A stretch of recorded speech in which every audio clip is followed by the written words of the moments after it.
আসসালামু আলাইকুম, স্বাগতম। আজকের ভিডিওতে সঙ্গে আছি আমি আশিকুর রহমান। প্রিয় দর্শক, আজকে আমি কথা বলবো যে আপনি কিভাবে একটা এটিএম কার্ড আপনার হাতে পাবেন, পাশাপাশি আপনি আপনার এটিএম কার্ড থেকে কিভাবে নিরাপত্তা দিবেন, পাশাপাশি এইখান থেকে যাতে হ্যাকিং না হয়, টাকা চুরি না হয়, এই সকল বিষয়গুলো কিভাবে আপনি সুরক্ষা দিবেন সেটা কিন্তু আজকে দেখানোর বিষয়। সো প্রিয় দর্শক, ভিডিওটি শুরু করার আগে একটু ধরা বলে নয়, আপনি যদি আমাদের চ্যানেল নতুন দর্শক হয়ে থাকেন তাহলে আমাদের চ্যানেলটি একটু সাবস্ক্রাইব করে পাশে থাকা বেল আইকনটি অবশ্যই বাজিয়ে দিবেন। তো বাংলাদেশে এটিএম কার্ড নেওয়া খুবই সহজ। আপনি যদি কোনো অ্যাকাউন্ট না করে থাকেন তাহলে এটা অ্যাকাউন্ট যে কোনো ব্যাংকে করে নেবেন, যেটার মধ্যে আপনি এটিএম কার্ডের সুবিধা রয়েছে অবশ্যই জিনিস করে নেবেন। এবং যদি আপনার অ্যাকাউন্ট করা থাকে আগে থেকে, তাহলে আপনি যে কাজটা করবেন, ব্যাংকের শাখা রয়েছে সেখানে যাবেন এবং কাস্টমার সার্ভিসের যে পয়েন্ট রয়েছে সেখানে কথা বলবেন এবং আপনাকে একটা ফর্ম দেওয়া হবে। সেখানে আপনি বিভিন্ন তথ্য পূরণ করবেন।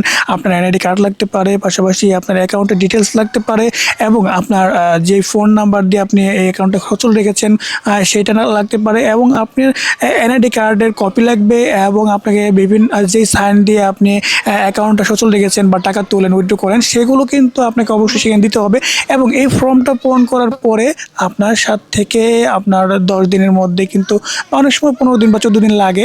সো এই সময়ের মধ্যে কিন্তু আপনার অ্যাকাউন্টের যে টিম কার্ডটা সেটা কিন্তু রেডি হয়ে যাবে। সো সেই সময় আপনি কিন্তু এটাকে তখন আপনাকে ব্যাংক থেকে ফোন দিয়ে তারপরে কিন্তু আপনি এটাকে গ্রহণ করতে পারবেন। প্রিয় দর্শক, ব্যাংক ভেদে অনেক সময় 2 কপি থেকে 1 কপি ছবি লাগে। সো পাসপোর্ট সাইজের ছবি আপনি অবশ্যই নিয়ে যাবেন। যেহেতু প্রিয় দর্শক ডেবিট, ক্রেডিট এবং মাস্টার কার্ড রয়েছে, সো আপনাকে চুজ করতে হবে যে আপনি কোন কার্ডটা নিতে চাচ্ছেন। সো অবশ্যই এক একটা ব্যাংকের ক্ষেত্রে এক একটা নিয়ম থাকে। সো সেই পলিসিগুলোকে অবশ্যই ফলো করতে হবে। আপনার অ্যাকাউন্টে যদি মোবাইল অ্যাপস থাকে তাহলে কিছু কিছু ব্যাংকের ক্ষেত্রে তারা কিন্তু অ্যাপস সাপোর্টেড করেও তারা কিন্তু বিভিন্ন সুযোগ সুবিধা দিয়ে থাকে। আপনি অনলাইনেও আবেদন করতে পারবেন এবং আপনি যদি চান যে আসলে পার্সেল করে আপনি এটাকে নেবেন তাহলে সেটাও কিন্তু করতে পারেন। সো সেই ক্ষেত্রেও আপনাকে অবশ্যই এই বিষয়গুলো মাথায় রাখতে হবে। যদি আপনার অ্যাকাউন্টে এই সুযোগ সুবিধা থাকে যে তারা অনলাইনের মাধ্যমে এই সুযোগ সুবিধা দিয়ে থাকে তাহলে সেই ক্ষেত্রে আপনি এগুলো নিতে পারেন। আপনি সবসময় সববোধ থেকে ট্রানজেকশন অ্যাড করে টাকা তুলতে পারবেন, তবে যখন প্রথমবার আপনি এটাকে অ্যাক্টিভ করবেন তখন কিন্তু আপনার মোবাইল ফোনে একটা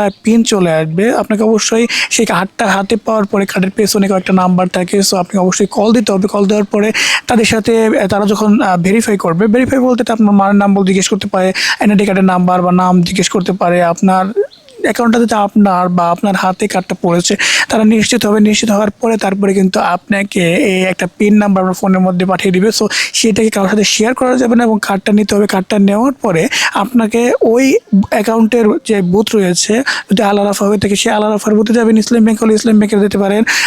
এছাড়াও পূবালী ব্যাংক হলে সেই পূবালী ব্যাংকের যে মেন বুথ রয়েছে সেখানে যেতে হবে, ঢোকাতে হবে এবং ওই পিন নাম্বারটা দিতে হবে এবং পিনটাকে রিসেট করতে হবে। খুব সিম্পল বিষয়।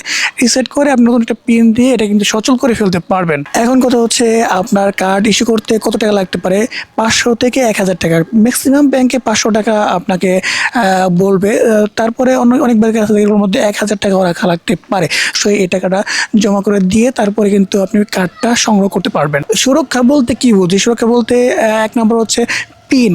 দর্শক, আপনি যখন পিনটা দেবেন এই পিনটা কারোর সাথে শেয়ার করবেন না। যেহেতু এটিএম বুথের এটিএম কার্ড যদি নিয়ে যাওয়ার পরে তারপরে আপনার বুথে ঢোকার পরে পিন দিলে গেলে অটোমেটিক্যালি কিন্তু টাকা সিলেক্ট করলে টাকা তারা বের করে দিবে। সো অবশ্যই পিন নাম্বারটাকে সুরক্ষা দিতে হবে। এটা ম্যানুয়ালি আপনার নিজেকেই সুরক্ষা দিতে হবে। কখনোই কার্ডের মধ্যে নাম্বারটা লিখে রাখবেন না। পাশাপাশি এমন জায়গায় রাখবেন বা মনে রাখার চেষ্টা করবেন যাতে করে এই পিনটা যাতে কেউ হাতে পেলেই আপনার ক্ষতি করতে পারে এমন যাতে না হয়। অবশ্যই চেষ্টা করবেন এগুলো ধরে রাখার জন্য, কারণ পিন যদি একবার পেয়ে যায় তাহলে কিন্তু অ্যাকাউন্টটা ফাঁকা করতে বেশি সময় লাগবে না। পিনের ক্ষেত্রে সহজ নাম্বার এড়িয়ে চলুন। অনেকে আছে একটি পাসপোর্ট দেয়, সো সবাই ম্যাক্সিমাম দিয়ে থাকে। সো এগুলো চেষ্টা করবেন না। পারবার পরে আপনার ফোন নাম্বার শেষের 4-5 অক্ষর, 6 অক্ষর, তারপরে অন্যান্য আপনার নিজের নামের অক্ষর, এগুলো ব্যবহার করার চেষ্টা করবেন না। সবসময় চেষ্টা করবেন অথেন্টিক একটা পিন নাম্বার দেওয়ার জন্য।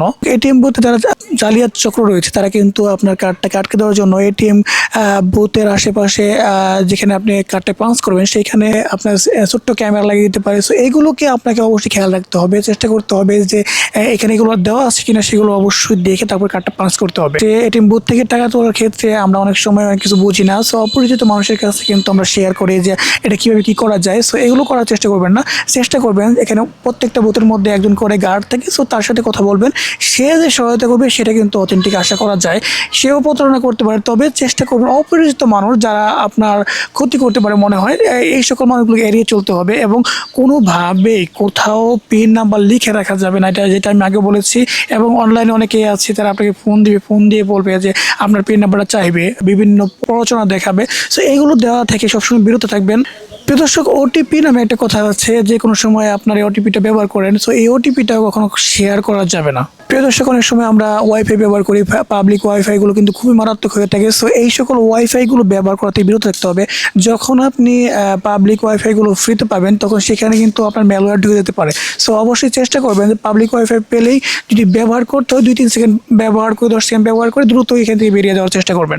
SMS সার্ভিস অ্যালার্ট চালু রাখবেন, কারণ হচ্ছে ব্যাংক থেকে যে কোনো লেনদেনের ক্ষেত্রে যাতে আপনার ফোনে আপনার মেসেজ চলে আসে সেগুলো কিন্তু আপনাকে অবশ্যই খেয়াল রাখতে হবে। প্রিয় দর্শক, এখন কথা হচ্ছে আপনার কার্ডটা যদি চুরি হয়ে যায়, বাই চান্স পড়ে গেছে বা হারিয়ে গেছে বা চুরি হয়ে গেছে, তাহলে আপনি কি করবেন? প্রিয় দর্শক, দ্রুত সময়ের মধ্যে আপনি যে কাজটা করবেন, আপনার কার্ডের প্রত্যেকটা ব্যাংকেরই কিন্তু এমন একটা সার্ভিস নাম্বার থাকে, সো সেইখানে কল দিবেন। কাস্টমার নাম্বারে ফোন দিয়ে আপনি দ্রুত আপনার এটিএম কার্ডটা যেটা হারিয়ে গেছে সেটাকে অবশ্যই চেষ্টা করবেন বন্ধ করে দেওয়ার জন্য। বন্ধ না করলে কিন্তু যে কোনো সময় যে কোনো বিপদ ঘটতেই পারে। কার্ডটা যদি বাই চান্স আটকে যায় বুথের মধ্যে, তাহলে অবশ্যই চেষ্টা করবেন সেখানে প্রত্যেকটা বুথের আশেপাশে কিন্তু কাস্টমার সার্ভিস কেয়ার নাম্বার রয়েছে, সেখানে ফোন দিবেন। ফোন দিয়ে অবশ্যই আপনার দ্রুত সময় এইগুলো বলবেন। বলার পরে কিন্তু তারা কিন্তু এই কার্ডটাকে তারা সংরক্ষণ করবে বা বন্ধ করে দেবে। দেওয়ার পরে আপনি কার্ডটা কীভাবে পাবেন সেই প্রসেসটা কিন্তু তাদের কিন্তু জানিয়ে দিবে। তবে একটা কথা না বলে নেই, এটিএম কার্ড টাকা কেটে নিয়েছে কিন্তু আপনাকে টাকা দেয়নি, এমন সমস্যা যদি পড়েন তাহলেও আপনি সেম কাজ করবেন, কাস্টমারকে এরকম কথা বলতে পারেন।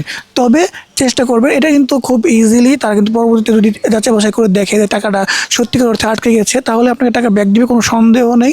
চেষ্টা করবেন এই সকল বিষয়গুলো মাথায় রেখে তারপরে নিরাপদভাবে লেনদেন করার জন্য এবং কার্ড ইস্যু করার জন্য। সো প্রিয় দর্শক, দেখা হচ্ছে পরবর্তী কোনো ভিডিওতে। সেই পর্যন্ত সকলেই সুস্থ থাকবেন, ভালো থাকবেন সেই প্রত্যাশায় আজকের ভিডিও শেষ করছি। আসসালামু আলাইকুম।